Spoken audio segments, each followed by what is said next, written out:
Hello, everyone. Thanks for joining. We will get started in a little bit. You all know me, whether it's one person that joins or 10 people that join, I will be here because I just believe that these Monday Bible studies do a world of good for myself, but hopefully they are, doing a world of good for you as well. So I'll go ahead and get started in just a little bit. Today we are going to be studying the book of Ruth. And the title of our book talk today is called The Road Less Traveled. So I'll wait a couple of moments and see if anyone joins us.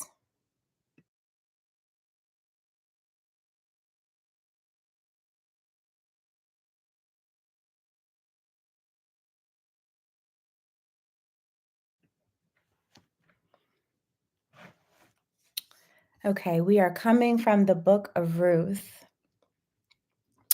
And the title of this Bible study tonight is called The Road Less Traveled. When I was younger, in high school, I sang in a choir, and we sang a song that was um, written and sang to the lyrics of a poem called The Road Less Traveled. And don't mind me, I'm just kind of looking at my notes here. And before we sang it, my instructor went through all the words. And if I'm not mistaken, the poem talks about two roads that diverge. And the author, Robert Frost, says, and I took the one less traveled by. And so tonight we're going to be talking about the book of Ruth. We're going to be going through the book of Ruth. And I entitled this lesson, The Road Less Traveled. Robert Frost is a poet, wrote a poem called The Road Less Traveled. You might be familiar with it. And he talks about two roads that diverge in the woods. And one of those roads, if you will, is been traveled on. So you could imagine it's easier. And the other road, he says, the one that I took was less traveled. And you can imagine that the one less traveled came with some challenges because it is less traveled, it is overgrown. There are hills, there are things that just seem, harder to do than on the other side of the path. And so I entitled this study with Ruth, The Road Less Traveled, because as we go through this, you'll understand that she takes a really untraditional path. Let me go to my notes here. So you have to imagine in the Old Testament, Ruth is born at a time where there's a natural order to things. And the natural order to things in her life is that she's a woman. The woman should be taken by a man who pays a bride price. But before that, she lives with her father and she's raised by her mother. And until she has found a suitable husband who has presented a bride price to her father, she's there with her mother until that happens. Once that happens, she goes off and lives with her father's family, right? And so this would be the traditional road that Ruth would be taking. And it's funny because oftentimes when we think about the things that we want in life, many women want to they want to have a career these days. They want to be married. They want to have a few children. They want to live a life that's fairly, non-complicated, travel a little bit, like I said, have the career. This is the tradition, right? We're moving towards. But what happens when that doesn't happen? What happens when God has another plan for you? Right? And as we go through Ruth's her book, we're going to go through the entire book today. It shouldn't take us too long. We will find that there are some things that God affords her on this road less traveled. So throughout this study, I'm going to be giving you some questions. Perhaps you are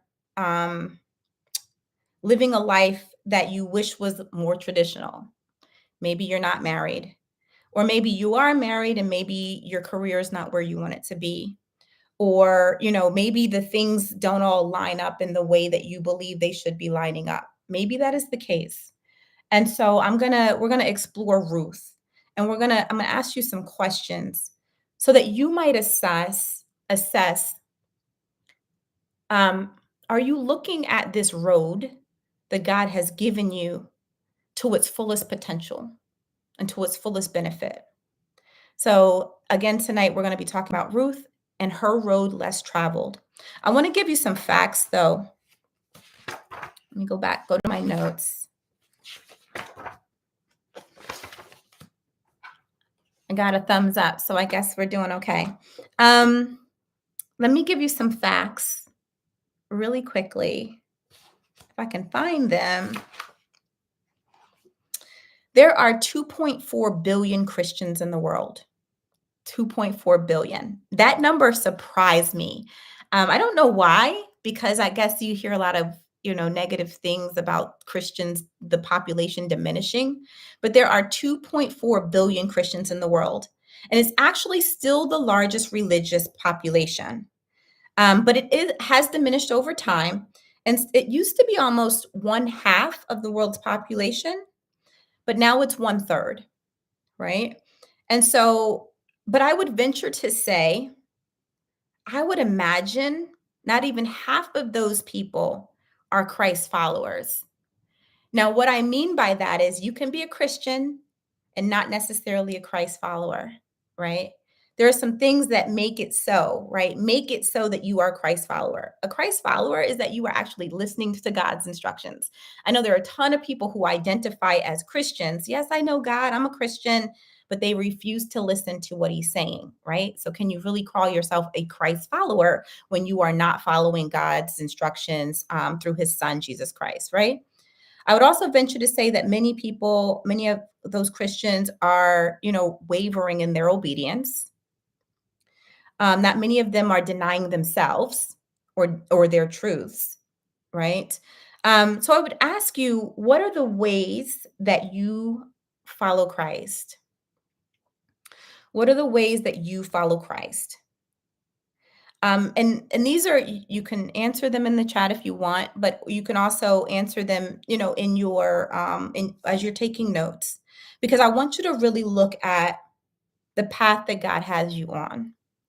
Can you say, yes, I am following God's instructions to the best of my ability? Right? Are you on the road or the path, the less taken path that God has you on? Do you want to be on that path? Are you trying heavily to get to the other path, the where the roads diverge and the path is not so hard? Are you trying to get to that place? So with a couple of those facts, let's dig in. And tonight, I'm going to be reading from the Message, the remix. I pull this version out every so often in my studies when I'm finding it hard to focus in the King James version. The King James version takes a lot of focus, and I will sometimes ask the Holy Spirit, be with me, be with me, be with me, and I just still find it difficult. And sometimes when I pull this version out and I can read it in a close to plain text, it gets me going. And so this week, that's what was happening. I opened up Ruth and I immediately loved it. And then as I started to study and study and study, the text got a little thick for me. And so I went over to the Message and I was like, oh, okay. So let's dig into what's happening with Ruth. I told you in the Old Testament, women's traditional pathway, right? And so in chapter 1, we find, and I'll paraphrase some of these things, we find that Ruth is at a time in her life where she's experiencing a catastrophic situation. If you know anything about Ruth, Ruth was she's a Moabite, and Naomi's sons went and found two women that lived in Moab, and one was Ruth and one was Orpah, and it was Naomi's sons, and they traveled to Moab to find wives, and they brought them back to Naomi, to be her maids and to help raise this family. But during a catastrophic situation, Ruth finds herself without a husband and cleaved to her mother-in-law because Ruth's husband has died, Orpah's husband has died, and then Naomi's husband has died. So we have this family of three women, and there's no men in their family. So traditionally, what happens in that case is that Ruth would go back to her mother, Orpah would go back to her mother because Naomi has no more sons. And what would happen if there was another son? The son would marry those two women, and he would take care of them, and he would have children with them so that he could continue on the bloodline of his brothers. But she has no more sons, and she is saying to them, "Go on about your business. Go on about to your mothers. Go back to your homeland to be with your mothers, for I have no more sons." And I'm going to start you at verse 1:8. My version says, "And may God treat you as graciously as you treated your deceased husbands and me." So Naomi's really giving Ruth and Orpah her blessing to just go find another husband. "May God give each of you a new home and a new husband." She kissed them and they cried openly. And they were no, Naomi was well within her right to let her daughters-in-law go, and they would have been well within their right to go, because as women they weren't able to take care of themselves. And so something interesting happens. I'm going to go to verse 1:11 and 13. But Naomi was firm. "Go back, so they cried, and Naomi was firm, says, "Go back, my dear daughters. Why would you come with me? Do you suppose I still have sons in my womb who can become your future husbands? Go back, dear daughters. Please go on your way. I am too old to get a husband.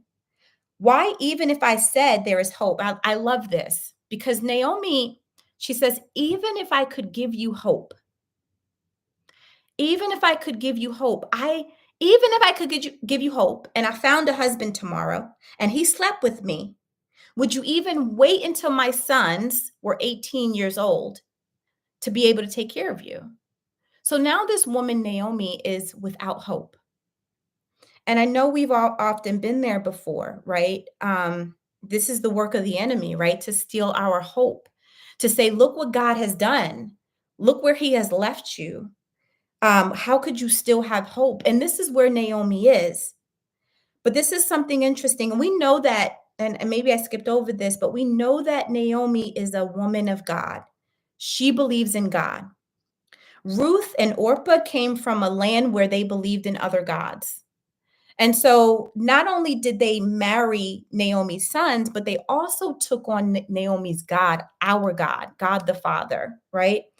And so we see here that Naomi, in the 10 years that Ruth and her two daughter-in-laws were together, and Ruth took on Naomi's God, something happens to Ruth. Let me explain. And she says, there's still hope. And this very night, even if I got a man and had sons, can you imagine being satisfied to wait until they grow old? Would you wait that long to get married? No, daughters. She says, this is a bitter pill for me to swallow, more bitter than for you. God has dealt me a hard blow. So it is really important to recognize that Naomi, a woman of God, has lost all hope, and she's in a bit of despair. And I sat with this because remember when we were talking about the road not taken or the road less traveled? Naomi's world was centered around this traditional way of being, this traditional life. You're a woman, you take a man, you have children, you live amongst this family and you're taken care of. But because those things are snatched away, Naomi can see no other way but the tradition. Now I ask, and so she loses hope. Um, my question to you is, are you relying on a traditional way or a traditional path for things to happen in your life? And if they don't happen that way, will you be able to hold on to hope? There's a ton of people in this world that are looking for that traditional worldly way of doing things, that road most taken. And as soon as those things are taken away or that path looks a little different, then we lose hope. And this is where Naomi is. But God, because I want to share with you what God does when you're looking for the traditional, what God can do with the untraditional. What God can do when you let go of those traditional dreams. We'll go on. Chapter 116. And if this is making sense, put something in the chat. Otherwise, I'll keep going. 116. But Ruth said, "Don't force me to leave you. Don't make me go home. Where do I go? Where do I go, and where do you live?" So not only is thank you, not only is Ruth concerned for herself, she's more concerned for Naomi. So this is my home. What do you mean? She says, "Your people are my people. Your God is my God. Where you die, I'll die, and that's where I'll be buried. So help me God. Not even in death itself is going to come between us." And I love that. Thank you, Blair. I love that. I love that because Ruth understands that when she married her husband and became this family who honored this God, their God became her God. And so she says, "I'm not leaving you. Your God is my God. Where you die, I'll die. Where you'll be buried, I'll be buried. Not even death itself is going to come between us." Could you imagine being so connected to your assignment that regardless of what happens, you won't let it go? This is where Ruth is. Ruth understands that Naomi is her assignment. And I love that because many of us see our troubles as troubles. We see our plot in life as something, if it's non-traditional, it's an issue. But Ruth sees it as an assignment. And it is so important for us to see that if God allows these things to happen, if we're being ordered by him, then we shouldn't see these challenges as something more than lessons that God allows for us to learn from. That these things are assignments not to be shaken when things get a little rocky. Ruth still understands that she has an assignment to do. And it says, when Naomi saw that Ruth had her heart set on going with her, Naomi gave in, and the two of them traveled together to Bethlehem. So they're headed back to Naomi's home place. And you can imagine that Orpah, and this is funny, I won't go into this, but Orpah is out. Orpah reflects the person who jumped ship when the ship got hard. Orpah is out. And I know you guys have some friends like that, right? Some friends and some family members. Maybe God has ordered them to do one thing, and when it got too hard, they just went home. They went back, right? Um, we'll continue.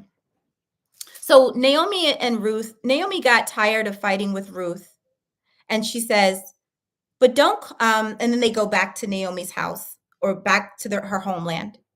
When they arrive in Bethlehem, the whole town was soon buzzing. Is this really our Naomi? And after all this time? But Naomi says, don't call me Naomi. She says, call me bitter. So I looked up Naomi's name, and Naomi means pleasant one. And she gets home and they say, is this Naomi? Is this our daughter? And she says, don't call me that. Call me bitter. And the reason she says that is because Naomi has allowed her circumstance to change who she is. Again, she's gone from having this traditional marriage to God has showed her a different way. And now she has lost hope, and now she is bitter. I have a question for you. Who are you regardless of your circumstances? Who are you regardless of the non-traditional road that God has placed you on?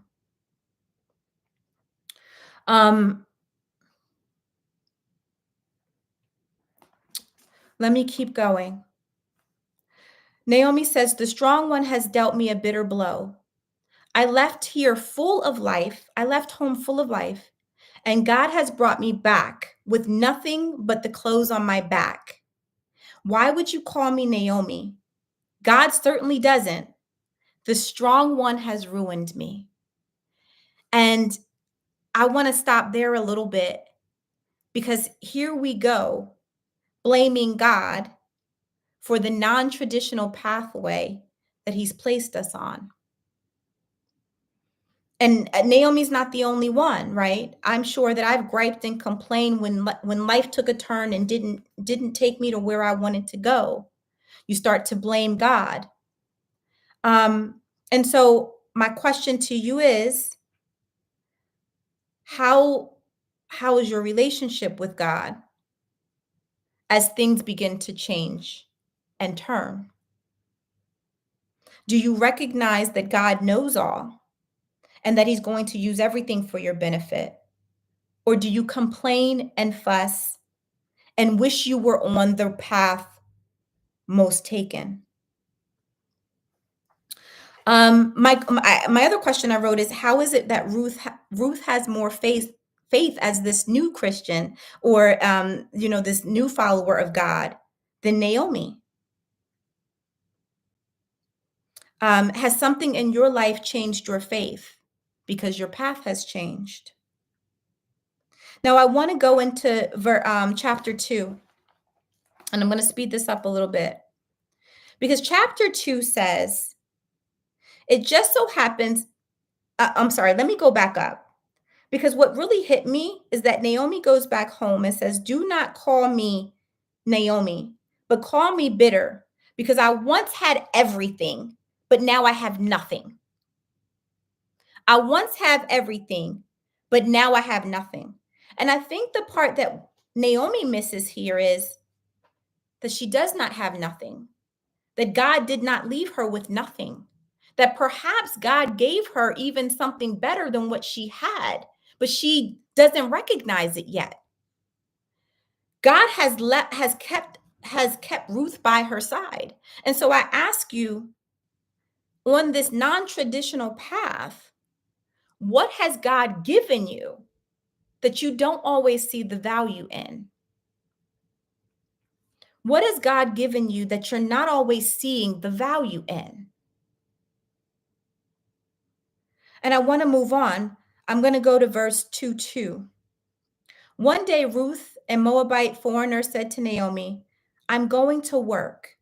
I'm going out to glean amongst the sheaves, following after some harvesters who will treat me kindly. Now, God has not just left God has not just left Naomi with just anyone. God has left Naomi with a woman who will work, a woman who wants to take care of her mother in law, a woman who is resourceful. I ask you again on this non traditional pathway, what has God given to you that may not look like value, but when you really look at it, is more valuable than that thing that you wish you had? And that is a word for me. That is so mine. That is so mine. What is that thing that God has placed you on this non traditional path? He hasn't left you by yourself, He hasn't left you alone. The question is, do you find value in what He has given you? Ruth says, Naomi, I am going to go out into the fields because it's harvest time. I'm going to find a harvester that will allow me to harvest behind the harvesters. Now that's crazy because she understands that while she might not be able to get the best of the best harvest, that God is not going to leave her empty-handed, that at least she'll have the favor of gleaning behind the harvesters. And that, man, I don't know if I'm saying this right, but sometimes we can get so full of ourselves. Sometimes we could get so greedy. Sometimes we can get so, I need this, I need that. But Ruth is a woman who is saying, I'm not only willing to work, but give me the leftovers. God, give me the leftovers. And I know I will be taken care of from there. Again, we're talking about the road less taken. You might wonder why everyone else is doing something a certain way and getting all the benefits, and maybe life over there on the other side looks greener. But if God has you here, understand that He's always going to provide for you. He's always going to provide for you. So Naomi is left with this daughter who is working, and she's willing to take up what the other harvesters have not. Not only is she smart, not only is she hardworking, she's resourceful, and she's not wasteful. So I hope this is registering to you as it registered to me, because this book gets really good. So she goes out to a foreman on the field, and she winds up in Boaz's field. And why that's important is because Boaz is a relative of Naomi. And so Naomi says, so she set out, she went and she started gleaning a field, following in the wake of the harvesters. Eventually, she ended up in the part of the field owned by Boaz, her father-in-law Elimelech's relative. A little later, Boaz came out from Bethlehem, greeting the harvesters. He said, God be with you. They replied, God bless you. And Boaz asked, who is this servant woman? Who is this woman? Where did she come from? And the foreman says, why, this is the Moabite girl, the one who came home with Naomi. She asked for permission to glean or to harvest and gather amongst the sheaves following after your harvesters. She's been here steady ever since. She is working hard. Now I ask you, what has God given you that is so valuable that you may have overlooked as value? And it might be even the most valuable thing that you have on this road not taken. And Boaz spoke to Ruth, listen, daughter, from now on, don't go to anybody else's field. Now, this is the man who owns the field. He says, from now on, don't go anywhere else. I want you right here. He says, stay right here and stay close to my young women. It says, watch where they are harvesting and follow them. Don't worry about a thing. I've given orders to my servant not to harass you. And if you get thirsty, feel free to go and drink from the water buckets that the servant has filled. We have got to stop right there. We have got to stop right there. Because this is no one but God. The owner of the field goes over to Ruth and says, "You stay right here." Remember what it is, what I could imagine, what it could be on the road as a young woman without any protection, without a husband, without a man, without any money. And she's going out into the world in this dangerous environment, gleaning amongst these harvesting men. And God sets her in the field of a man who says, "Do not go anywhere. You stay close to my women. I will protect you. And when you get hungry and when you get thirsty, I will take care of you." Sometimes we get so caught up in what's over there and how God is taking care of the people over there that we don't even recognize how God is taking care of and sending people to take care of us. And that is so powerful because even in the road not taken, there is protection, there is resources, there is provision. She says, and the Bible says she drops to her knees, then bows to her face to the ground and says, "How does this happen that you should pick me out and treat me so kindly, a foreigner?" Ladies and gentlemen, that word foreigner hit me today because I was thinking the road that I'm on is full of people who don't look like me. The road that I'm on is full of people who I shouldn't even be amongst them. In my business environment, I don't look like anybody that I'm sitting amongst. I am a foreigner in their space. I don't have I've been a Bible study teacher for I guess maybe about 15 years or so. But I don't have a degree in theology, right? The road that I'm on, I'm a foreigner. But God says, "Sit here. I will protect you." Right? So I ask you, how is God protecting you in the space that He's made for you, in this uncharted territory that He sent you on? What provision has He provided for you? This is the reason there's no reason to jump ship. Because while it may seem greener on the other side, it may seem level on the other side, that God has given you provision. He's given you protection over here. I've heard all of, and I love this. And Boaz answered her and says, "I've heard all about you. I have heard all about you." Ladies and gentlemen, they are talking about you. God is sending whispers in the air about you and about the work that you do and about your integrity and about your loyalty and about your obedience. You don't have to worry about who sees you and who doesn't see you. God has sent the whisper in the wind so that those people who He's sent to take care of you, they will already be there. "I've heard all about you," he says. "Heard about the way you treated your mother-in-law after the death of her husband, how you left your father and your mother in the land of your birth, how you've come to live amongst a bunch of total strangers." Someone knows that you are not where, you're not taking the easy road.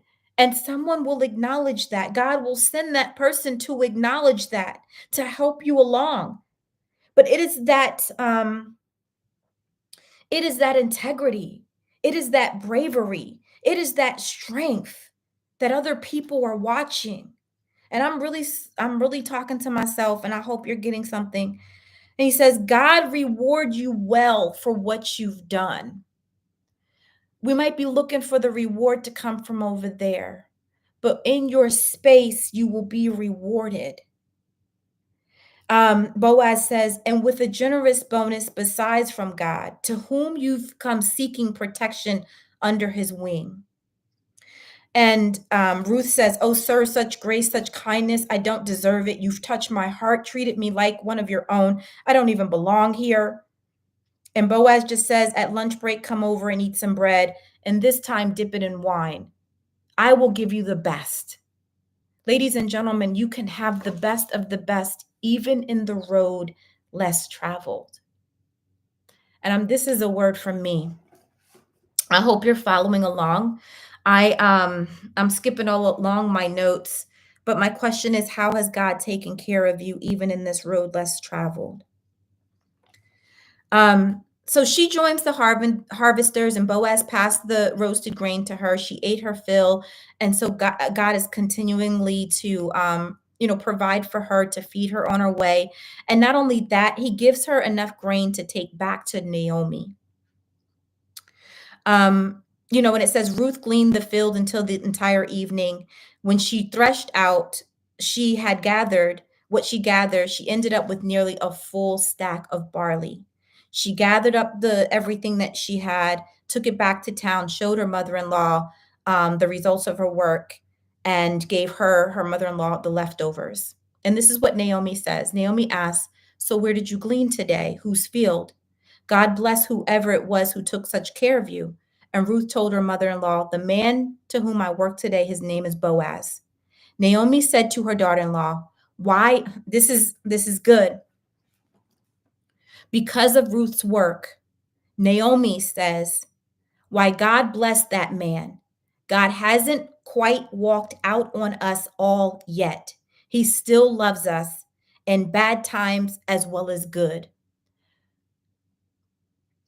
Why that is so important is because I need you to understand that your walk is inspiring someone else. Everyone is looking for a place of influence. Everyone is looking for popularity. Everyone is looking for the next best thing or to be involved in the next best thing. But God is looking for you and your walk to influence others. That is all the influence that He's looking for you to have. Influence others in the hope. Influence others. And because of Ruth, Naomi now has hope. She says, he still loves us in bad times as well as good. Naomi went on, that man, Ruth, is one of our circle of covenant redeemers, a close relative of ours.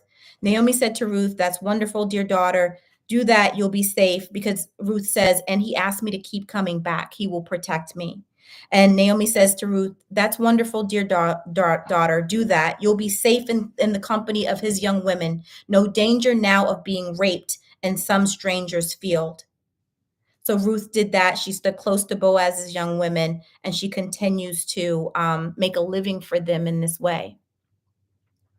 I'm going to move over to chapter 3, and hopefully this is helpful to you.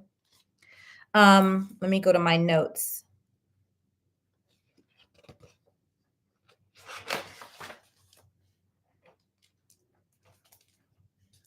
Let me just make sure I haven't left anything behind. My question to you is, because I skipped over this, my question to you is, how has God protected you on this uncharted territory? How has God protected you on this path not taken? How has he showed up to let you know that he's still here, right? So sometimes people do not take the road less traveled because they fear, um, a lack of God's protection. It's not safe over there in that environment. It's not safe over there, in that boardroom. I don't feel comfortable in the new industry where you're sending me. But God says, I will send my protection even over there. For over there is mine too, right? It all belongs to me. Glory to God. Um, I want to go over to chapter 3.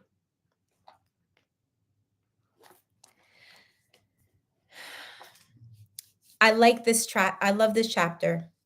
Chapter 3 says, one day her mother in law Naomi said to Ruth, dear daughter, isn't it about time that I arrange a good home for you so that you can have a happy life? And isn't Boaz, our close relative, the one whose young women you've been working? Maybe it's time to make our move. So the entire time after Naomi is restored hope, she begins to develop a plan. That's the thing about hope, because hope allows a seed to grow that then produces what God has for you, right? Because Naomi was able to get a restored hope from what Ruth was doing, she was then able to begin to set some things in motion. Maybe the person who is going to be next in your journey, before they can help you, you need to deliver hope to them. Have you ever done something nice for someone, not expecting anything in return, but then they return the favor, and 2 and 3 times over, God uses them to bless you in a way that you had no idea was going to come? This is what Naomi does. She sets that in motion. It's Ruth's help that delivers hope to Naomi, that then she can set this thing in motion. And I want to tell you how it goes. I'll summarize it. I'm going to keep you online for a couple more minutes. Naomi says, take a bath. She's talking to Ruth. Take a bath, put on some perfume, get all dressed up, and go to the threshing floor. Go back to the wheat floor. But don't let him know that you're there. Don't let Boaz know you're there until the party is well underway and he has plenty of food and drink. When you see him slipping off to sleep, watch where he lies down and go there. Lie at his feet to let him know that you're available for him to marry. Then wait and see what he does. And the Bible says that Ruth does that. Ruth does that. She's on the end of Boaz's feet, and he says, in the middle of the night, the man suddenly startled and sat up, surprised. This woman's asleep at her feet. He says, and who are you? She said, I am Ruth, your maiden. Take me under your protecting wing. You're my close relative, in the circle of covenant redeemers. You have the right to marry me. And this is just because there's something about when someone dies, the land has to be bought by someone in the family. And because Boaz is a relative, he has the right to buy this land of Naomi's deceased husband. And with that comes Naomi and Ruth. And Boaz, when he hears this, he says, God bless you, dear daughter. What a splendid expression of love. And when could you have, he says, and when you could have your pick of any young man around. That is so important in this story, because Ruth is always denying what the world might see as favorable. Boaz knows. Boaz says, you could have any young man you want. You are a favorable, Christ loving woman. You are hardworking. Everyone's talking about you. You can have anyone you want. And Ruth is obedient to her mother-in-law, which we can imagine the word is coming from God. And she says, I'm going to do what's instructed of me. How many of us can say that we are, despite what the rest of the world believes is true or should be true, or maybe I should go and marry somebody younger, or maybe I should go and work that job that is going to give me more money? How many of us really believe that we are doing the work of God by doing his will, even when it doesn't seem all that attractive to us? I'll paraphrase here. Bottom line is, Boaz is thrilled. Ruth is thrilled. She goes back home to Naomi and tells Naomi what happened, because Boaz says, I will go and legally make this okay. because there is another person who has more right than I do. Let me go and talk to him and see if he wants this situation. And if he doesn't, I will make it right by you. I want you to understand that God will send people to fight for you, even in this uncharted territory, even in this road not taken. God will send people to fight for you. Um, I'm going to close up in just a little bit, but immediately recognizing what a gift he has in Ruth, he heads to the public square and he sits down with the elders and the man who really has the right before him to marry Ruth and take Naomi and her land. And the man refuses and says, "Hey, that's too complicated for me." Basically, he says, "If I take on, I really don't want to take on another wife." And Boaz says, "You realize, don't you, that when you buy the field of Naomi, you also get Ruth, the Moabite, the widow of our dead relative." And then the relative says, "Oh no, I can't do that. I will jeopardize my family's inheritance. You go ahead and buy it, and you can have all my rights. I can't do it." And I'm turning over here because eventually I'll paraphrase. Boaz marries Ruth. She becomes his wife. And it doesn't end there. Because this is what I want you to get this if you get nothing else. This is what happens when we follow the road less taken. You know, you serve a God who is such a good God. He is a God of favor. He is a God of promotion. He is a God of reward. Now, we don't serve him for those things, but they will come. And what happens to Ruth is a example of that. The Bible tells us that Boaz married Ruth. She became his wife. Boaz slept with her. By God's gracious gift, she conceived and had a son. Ladies and gentlemen, she didn't just have any son. She had Obed, who became the father of Jesse, right? Jesse's lineage. And then Jesse became the father of David. And we know the wonderful work that David did in the kingdom.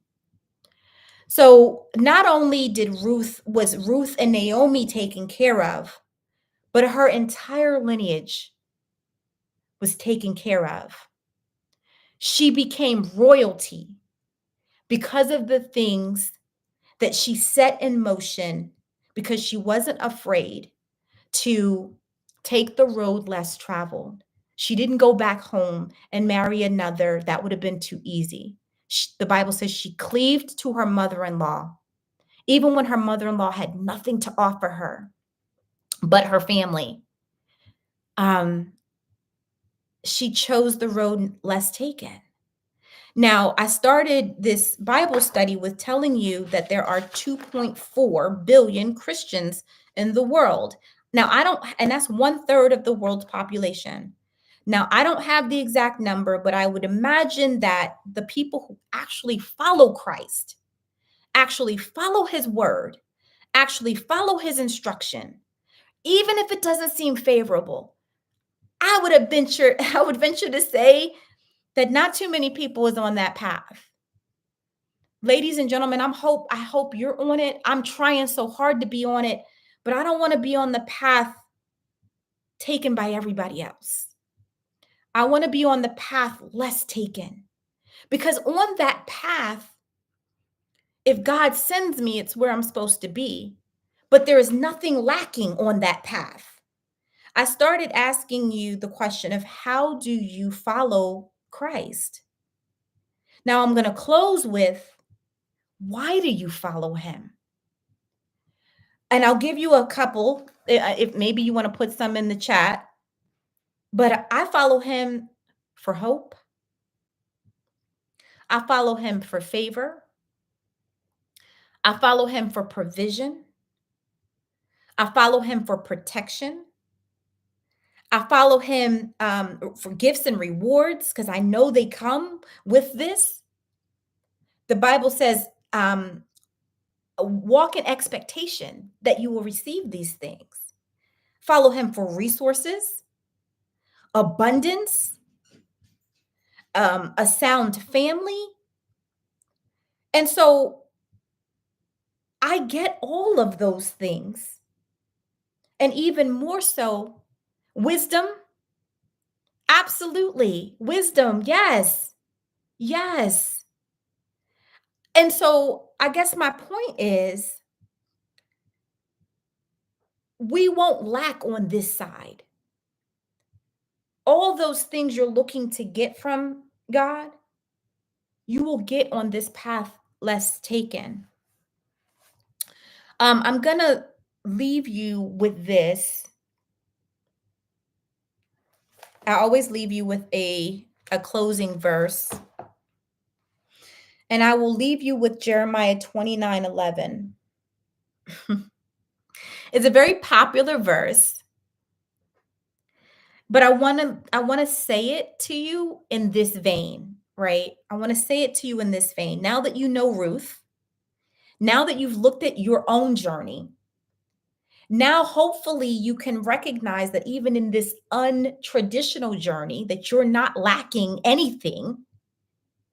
I want to read this very popular verse for you. And maybe it'll just hit a little differently. Jeremiah 29:11 says, "For I know the plans I have for you, declares the Lord.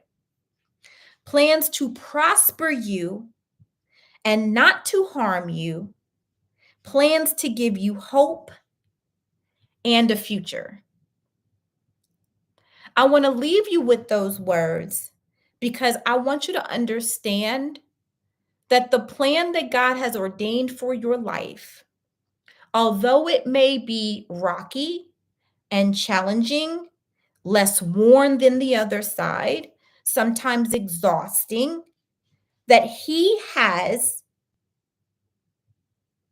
how do I say this? Mapped it out, every single nook and cranny, so that at every turn, you pick up something. Every turn, whether it's protection like Ruth did in the field, whether it's abundance like she did in marrying Boaz, whether it was friendship or kinship like she picked it up by with Naomi, whether it was people talking about her, good well wishes or support. Every single nook and cranny is meant for you to pick up something. And I hope that you will see your journey just a little bit different from this day on. Are there any questions? Can I get a few amens in the chat? I will leave you having learned. Thank you, Jamal. Having learned Ruth. Hopefully, you see her story just a little bit differently. Hopefully, you see your story just a little bit differently. Thank you. Thank you, Blair. I will be here next Monday, hopefully with another word and maybe even with a guest or a co-host. We'll see. Thank you guys so much for joining. God bless as always. Have a blessed week. Bye.